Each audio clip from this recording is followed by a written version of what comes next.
Hello, welcome to this webinar, Make Training Stick. We appreciate your attendance. My name is Vince Hahn. I'm the CEO and founder of Mobile Coach. I have worked in and around corporate training since the year 2000. Happy to meet you, albeit virtually, and excited to talk about this training, Make Training Stick topic with you today. Just a word about Mobile Coach, our company. We are a technology company that focuses on reinforcing training programs, and we do that through mobile messaging. We were founded in the year 2013, and we're located in the beautiful Wasatch Mountains of Provo, Utah. Well, let's get started with today's content of making training stick. So here is the traditional learning curve on the screen, which teaches us that learning happens over a function of time. When you think of how we typically use the term learning curve, we use it in instances where there typically is an extended period of time. So for example, you might say, I just started a new job and there's a bit of a learning curve. Or there's a challenging learning curve in becoming a new manager. Both of these examples imply that the learning curve is measured in weeks and months, if not years. Too often the challenge in training is that we are short on time because we're just given a limited amount of time to access our learners. Maybe it's a 1-hour e-learning course or a 1-day workshop. Either way, that's a far cry from the weeks or months that we need really to reinforce training. And we often simply end up just feeding information into that learner's short-term memory bank. Now, I will say that as an industry, because we've only been given a short amount of time to access our learners, we've become pretty good at teaching content in that limited amount of time. Because this has been the way it has been for years. We've learned how to package content, we've learned to entertain, role play, use animations, leverage discussions, and so on and so forth.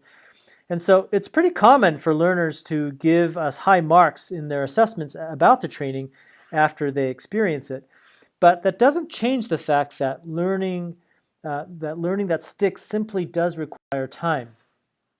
Now, in reality, this curve on the screen represents what actually often happens, which is why I suspect you attended this webinar, to think more about how to mitigate against this forgetfulness curve, which I'm showing here. And what's happening here is that while we have the learner's attention, they go up on the learning curve, but as a function of time, they're going to forget.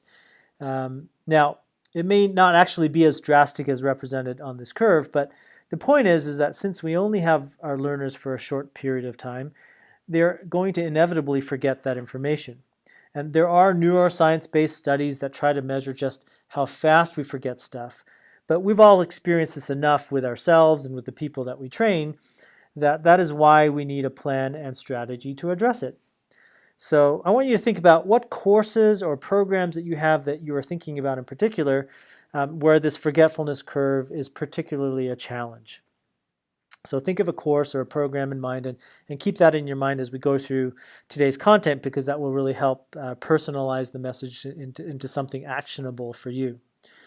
Now, the magnitude of this forgetfulness curve can vary based on how complicated the things we teach are. So for example, if you're teaching someone how to comply to a new safety protocol, but they never have to use it, well, the chances are they're going to forget about that protocol over time.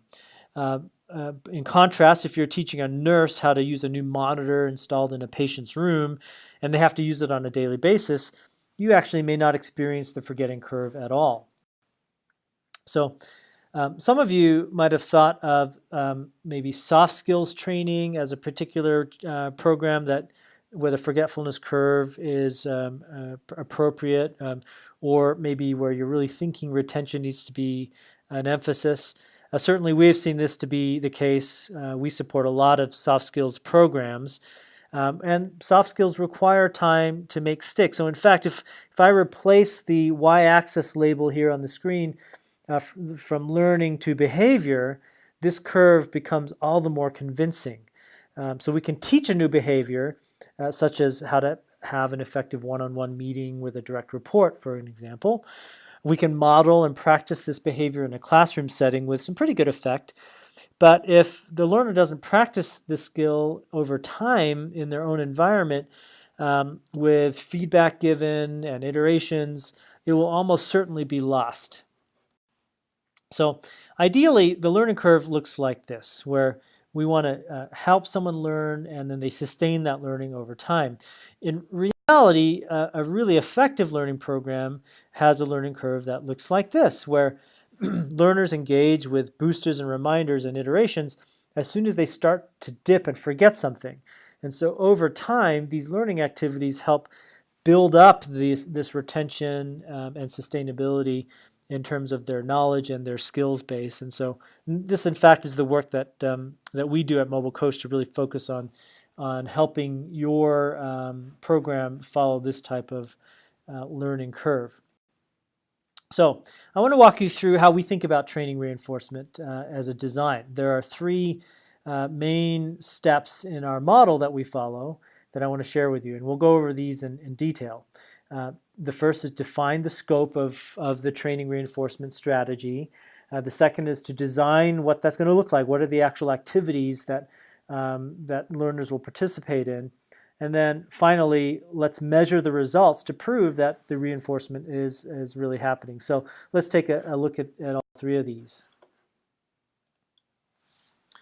Defining the scope is the first step in the model and sets the stage for a successful training campaign. The way I like to think about setting the scope is in context of the ideal learning curve we just looked at. So you want to ask yourself, what types of learning activities are going to happen along the curve? How do I plan for them? How do I set the learner's expectations that this is part of the learning design? So let me place an X on the curve. This first X might be when the learner begins the formal part of training, and you are setting the learner expectations. Here, you can communicate that there are going to be learning activities that they'll be expected to participate in after they leave the training. This second and third X might be during the training itself, where you share the principle that information is likely to be forgotten unless they have a plan to review it and practice and have that sustainability piece.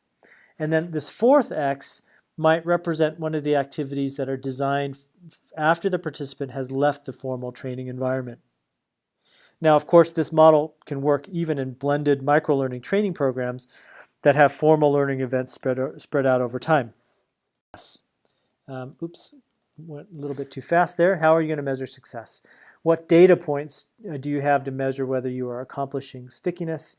Is this done through assessments, self-reporting, some other type of metric? So here are some common program types, and I want to apply these questions to these different program types to illustrate how valuable these questions can be. So if you take a safety compliance training course, you ask yourself, well, who's the audience? Well, I've got a blue-collar audience for this safety compliance training. In terms of resources available to me, they don't have computer access.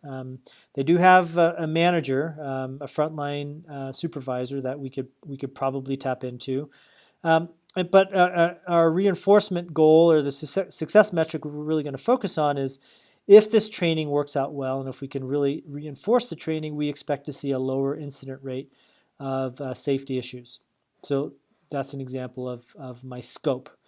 Now, for a high potentials program, we're targeting an audience of millennials. They're high-tech savvy. They're always on their mobile phones in terms of my resources that are available to me to access them. And in terms of measuring the effect of our program, we want to see either a higher promotion rate, maybe a lower turnover rate with this group, or maybe a combination of both. And finally, for a leadership development course, well, this audience tends to be way busy, very overloaded.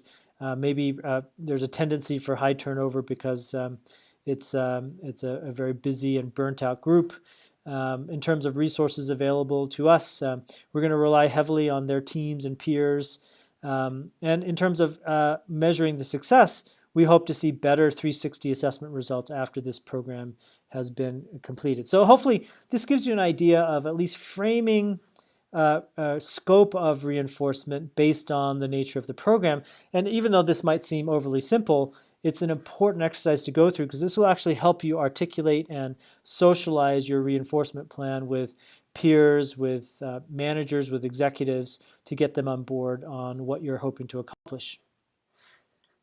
So if we go back to the learning curve here, we can talk about step 2, which is designing the training. Now that we have your scope in mind, step 2 is designing what we're going to do. So learning requires activities. So what activities do you have in your arsenal to use to engage your learners? In other words, everywhere there's an X on the learning curve, what are you going to ask your learners to be doing?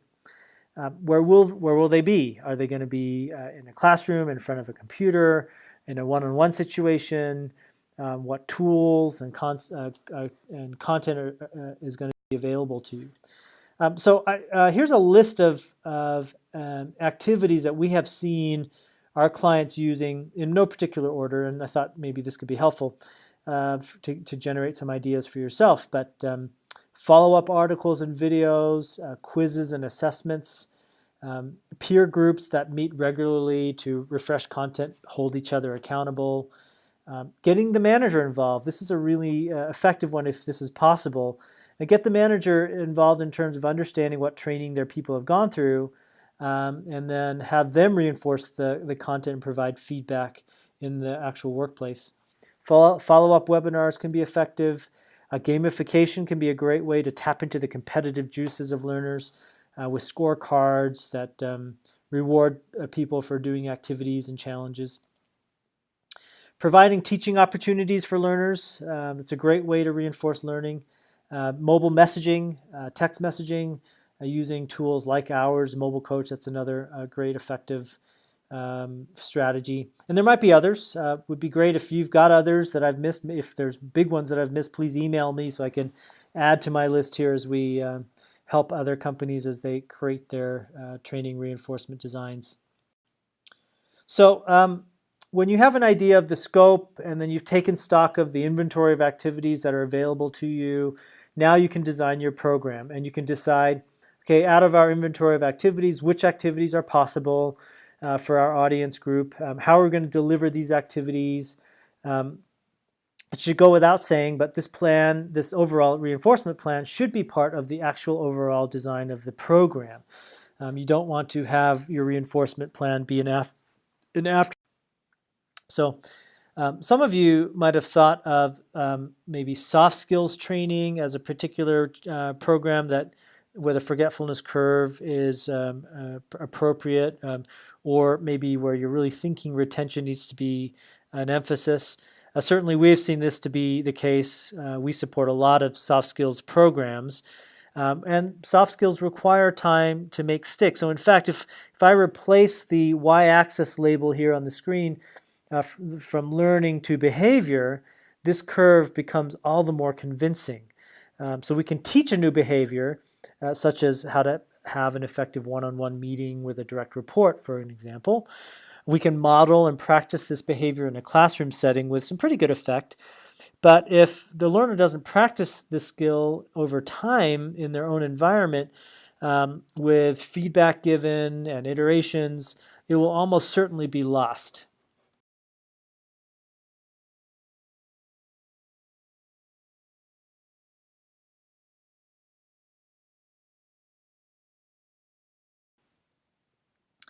To have this work effectively, you'll need to make sure that you've got a solid plan to collect the data. So some of this data might be outside of your purview, so you're going to have to get with other departments and explain the importance of this data and figure out how you're going to collect it. And there might be technology tools like ours, Mobile Coach, that can help you collect this data as well. But of course, data collection is a prerequisite to having your metrics make sense and complete that piece of this process. Best practice also is to make sure that you have all the stakeholders agree in advance what those metrics are. The worst thing in the world is to be chasing a moving target. So you want to say, here's the goal, here's, in terms of, we want to see a 5% reduction in incidents on our manufacturing floor because of this training program. And have everyone agree and understand it. That's going to be a really important part of having your training reinforcement plan be successful. Okay, so we just walked through sort of the 3 basic steps and keys to make training stick. They may have seemed painfully obvious to you, but we as an industry, we still have actually a ways to go to implement this stuff. So hopefully this has been helpful. I'd like to offer just a couple words of warning based on our experience, and I want to walk you through a little use case of how we at Mobile Coach typically will create a reinforcement plan for programs that we support. So just a few words of warning here. You really want to hold your executive team accountable. If they're telling you that reinforcement is important, then you need to show them this plan and make sure they allocate the necessary budget to execute it.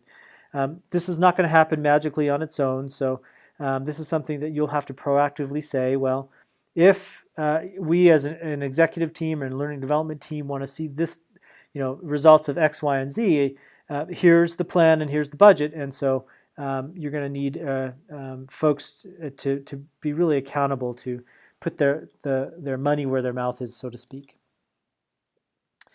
Sometimes I see clients who simply just need to check a box that they're doing something for reinforcement, even if it's not meaningful. Again, this should go without saying, but we rarely see that working in terms of real learning happening. Now, that's not a strategy. That's just simply doing something for the sake of doing something. And so if reinforcement's a real priority, you want to avoid that mentality. Next, be careful not to ask for unrealistic expectations from your learners. Keep in mind that the training is much more important to you as the stakeholder and the program manager for the program than it is to the learner, who has other primary day-to-day responsibilities. So if you ask too much of them, they're going to tune you out. That's why it's important to define your scope early on, know your audience, create realistic metrics for success, and then you can have an appropriate scope of activities that your learners will be happy to participate in. If you do utilize follow-up content as part of your reinforcement strategy, make sure that it's accessible. If people have to spend minutes trying to look for a username and password or look for a link and it's buried somewhere in their email, that's not going to be effective. You need to make it very easy, one click away. Find strategies to make it very simple for learners to find content. And then the more personalized you can make the content, the more meaningful and useful it's going to be for the learner. If the learner does engage in some post-training activity, but they don't feel any value from it, you're going to lose them after that one activity. So you want to make sure that it feels personalized, that it feels valuable to them, and then they'll be willing to continue on to other reinforcement activities as well. Available to you. Here's a list of activities that we have seen our clients using in no particular order, and I thought maybe this could be helpful to generate some ideas for yourself. But follow-up articles and videos, quizzes and assessments, peer groups that meet regularly to refresh content, hold each other accountable, getting the manager involved. This is a really effective one if this is possible. And get the manager involved in terms of understand, engage in some sort of training reinforcement activity. So our approach is to work backwards from what works today in terms of getting the learner's attention. So on the screen, you have your target learner here in the middle. They're surrounded by a network of a circle of friends and family. Now, these friends and family members have no trouble getting the learner's attention, and they do it through text messaging, mobile messaging. This is the way that we converse today. For example, my children, if they want to get a hold of me, they don't send me an email or a voicemail. In fact, my children don't know what voicemail is. They just text. And so the idea behind a mobile coach is that we design a virtual friend or a chatbot that has a personality that's fun and friendly and conversational. So there's an artificial intelligence component to it where it's a two-way interaction. And then we design the mobile coach's interactions to be all about the training that I just went through as a learner. So when it does engage me in a conversation, it feels very pertinent to me because I just finished this class. And we found this formula to be highly effective in getting people's attention and getting them to, in the course of their week, to be thinking about, to be working, to be giving feedback and engaging in the content of the course. And this because it's just like texting another friend. It's easy to use. It's very, very conversational, and so that's the keys to have this be successful. Some other keys to our success is that the user experience when designing a mobile coach, this sort of virtual friend, this virtual buddy that accompanies you after training, that it has to feel more than just like a canned text message reminder. It has to feel fun and personalized and interactive. And we focus on keeping a conversation going, really trying to establish a relationship between this virtual buddy and the learner. And asking the learner to take ownership of the learning experience that they've had.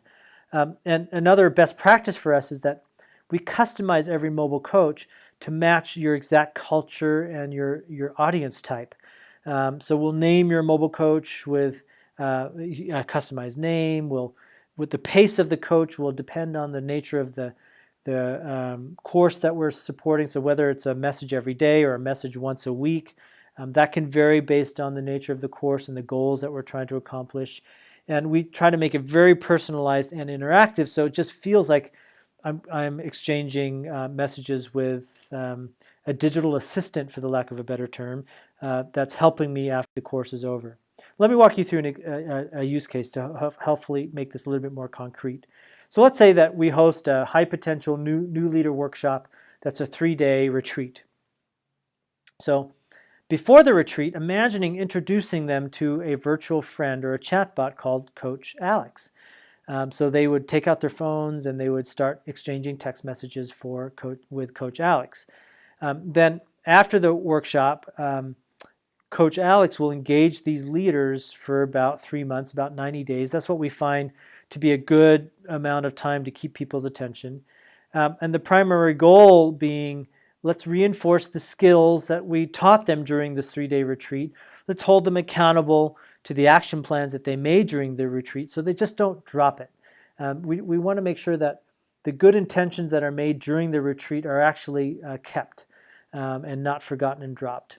And of course, management has spent a lot of money investing in this 3-day leadership workshop. So they're going to want to see some evidence that 3 months after they've spent all this money on this workshop, that people are doing things about it. They're implementing, they're applying it. And so the mobile coach, while having these conversations, is collecting data to be able to present to management to show them evidence of this body of evidence that, hey, 3 months after this retreat, here's what everyone's doing to apply these great leadership principles. And so that's a great application of our platform. So some of Coach Alex's interactions might look like this, where we're just sending some reminders one day. Giving feedback can be difficult for everyone. So, I get this message and I think, oh yeah, I remember that exercise we did that really taught this. And so keeps it top of mind. We can also have Coach Alex ask questions, check in for accountability. On a scale from 1 to 5, how is your action plan going? People can respond, and then we can capture that and give them advice and tips and so on and so forth. So it's a great way, a conversational way to keep the conversation going that got started in a robust manner during that 3-day workshop. So I'd invite any of you to contact us to see a demo of our product. And what you'll see is that this image here is that with a mobile coach, you'll be able to gain access to learners by meeting learners where they are on their mobile phones. You'll find that a conversational user interface, meaning text messaging, is such an easy and natural way for learners to engage with the content. And you'll finally feel tethered to your learners because you'll have access to our dashboard, and you'll be able to see, 1 week, 2 weeks, 4 weeks, 6 weeks after the training's over, what are people saying? How are they responding to the mobile coach? Let's push out these other messages to reinforce these concepts based on what people are doing and feeling. This is just a great way to feel connected to your learners rather than feeling disconnected from them the minute they walk out of your classroom.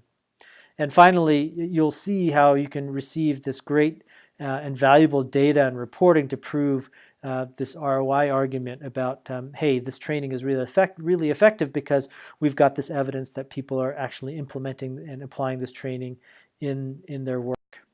So thank you for spending time with us today. If you've got any questions, please email me, vince@mobilecoach.com. I'll try to be as responsive as I can. But again, appreciate your attendance today. Hope you felt this was valuable. Feel free to share this link with colleagues, and also happy to receive any feedback that you might have. And I look forward to hearing from you. Thanks a lot and have a great day.